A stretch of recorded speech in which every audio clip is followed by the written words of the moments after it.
Hey guys! Welcome to Couple. Please like and subscribe if you like this video. Bella Thorne and Patrick Schwarzenegger star in Scott Spears drama about a teenage girl afflicted with a rare disease that makes exposure to the sun deadly. If the tragic disease xeroderma pigmentosum, XP, didn't exist, Hollywood would probably have to invent it.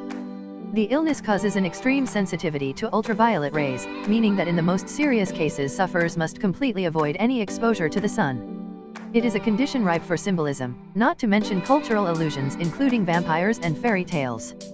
The latter is very much on display in Scott Spears' drama starring Bella Thorne as a 17-year-old girl living under the shadow of the disease who finds true love for the first time in her life.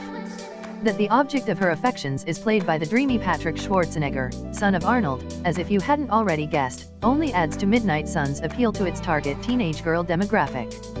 Based on the Japanese film Song to the Sun, for some reason, the disease afflicts Japanese people 6 times more than others. The story revolves around Katie Thorne, who spends days in her suburban home safely protected by tinted windows, venturing out only at night. Her good-humored, devoted widower father Jack, Rob Riggle, does everything he can to make her life bearable, but Katie inevitably feels isolated, her only other company being Morgan, Quinn Shepherd, her best friend since childhood who visits regularly.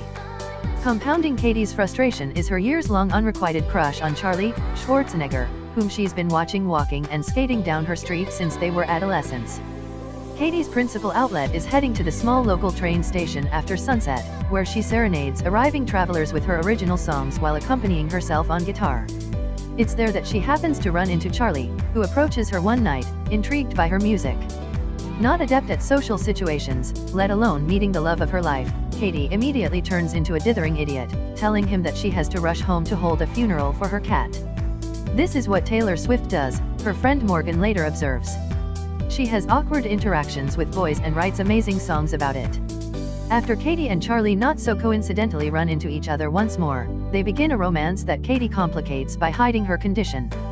Instead, she keeps making convoluted excuses for turning down daytime invitations like a sailing excursion, while he's too besotted with her to notice anything wrong. It isn't long before they share an idyllic first kiss, the film's soundtrack swelling appropriately.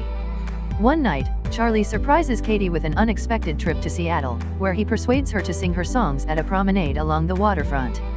Her performance immediately draws the sort of carefully composed, diverse crowd that would populate a Benetton ad, and the couple celebrate with a late-night swim.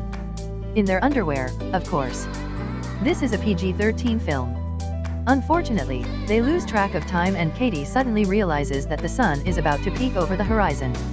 She desperately implores Charlie to take her home and runs into her house like Cinderella just before midnight. But it's too late. Although only for a few seconds, the sun's rays have reached her.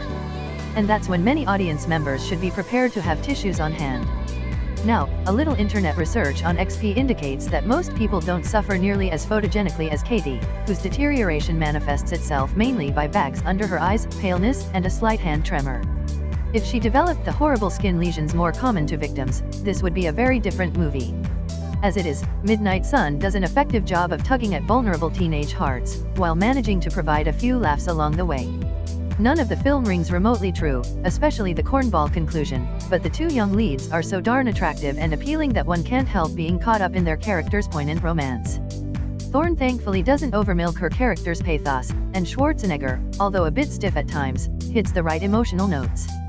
It also helps that Riggle, in a rare dramatic role, is utterly convincing as the warm and endearing father any teenage girl would give their eye teeth to have, and that Shepherd is tartly amusing as the best friend.